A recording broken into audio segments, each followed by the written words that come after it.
आइए सुनते हैं गुरुवार व्रत की कथा। तो बोलिए प्रेम से भगवान बृहस्पति देव की जय, भगवान विष्णु की जय, माता लक्ष्मी की जय। प्राचीन काल में एक बहुत ही निर्धन ब्राह्मण थे।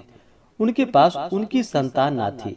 वह नित्य पूजा पाठ करता। उसकी स्त्री ना स्नान करती और ना ही किसी देवता का पूजन ही करती थी। इस कारण ब्राह्मण देवता, जो कि बहुत दुखी रहते थे, अपनी पत्नी को बहुत समझाते, किंतु उसका कोई परिणाम ना निकलता। भगवान की कृपा से ब्राह्मण के यहाँ एक कन्या उत्पन्न हुई।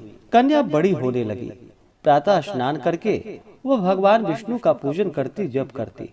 बृहस्पतिवार का व्रत भी करने लगी। पूजा पाठ समाप्त कर पाठशाला जाती तो अपनी मुट्ठी में जौ भरकर ले जाती और पाठशाला के मार्ग में डालती हुई जाती थी।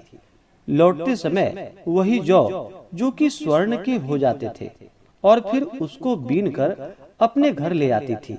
एक दिन वह बालिका सूप में उन सोने के जौ को फटक कर साफ कर रही थी कि तभी उसकी माँ ने देख लिया और कहा कि हे बेटी, सोने के जौ को फटकने के लिए सोने का सूप भी तो चाहिए। दूसरा दिन गुरुवार का दिन था। कन्या ने व्रत रखा और भगवान बृहस्पति देव से सोने का सूप देने की उनसे प्रार्थना करने लगी और कहा कि हे प्रभु, यदि सच्चे मन से मैंने आपकी पूजा की हो तो मुझे सोने का सूप दे दो। बृहस्पति देव ने उसकी प्रार्थना को स्वीकार कर ली। रोजाना की तरह वह कन्या जौ फैलाती हुई पाठशाला चली गई। पाठशाला से लौटकर जब वह जौ बीन रही थी तो बृहस्पति देव जी की कृपा से उसे सोने का सूप मिला। उसे वह अपने घर ले आई और उससे जौ को फटककर साफ करने लगी, परंतु उसकी माँ का फिर से वही उसका रंग और ढंग रहा। एक दिन की बात है। कन्या सोने के सूप में जब जौ को साफ कर रही थी, उस समय उस नगर का राजकुमार वहां से निकल रहा था। कन्या के रूप और कार्य को देखकर वह उस पर मोहित हो गया।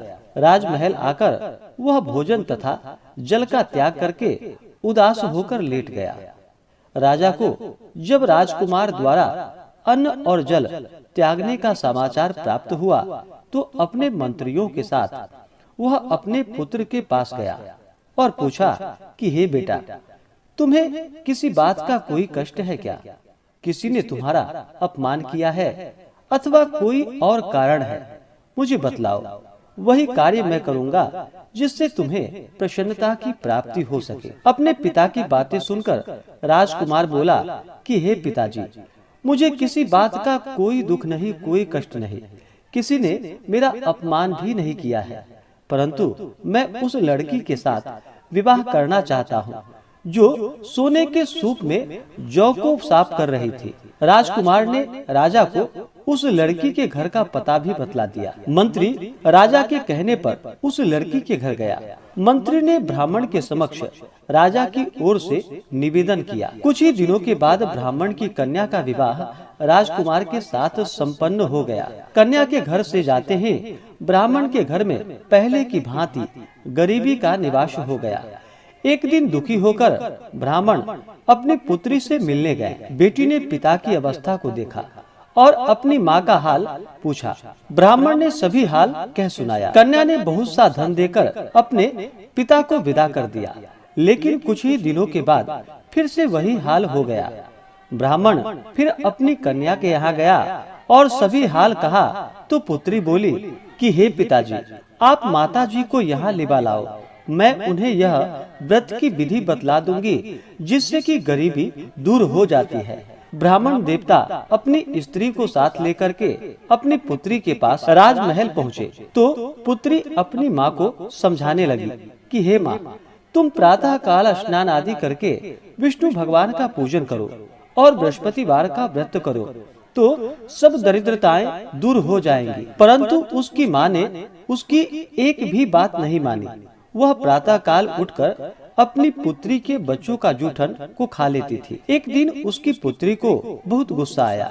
उसने अपनी माँ को एक कोठरी में बंद कर दिया और प्रातः उसे स्नान आदि करा करके उससे पूजा पाठ करवाया।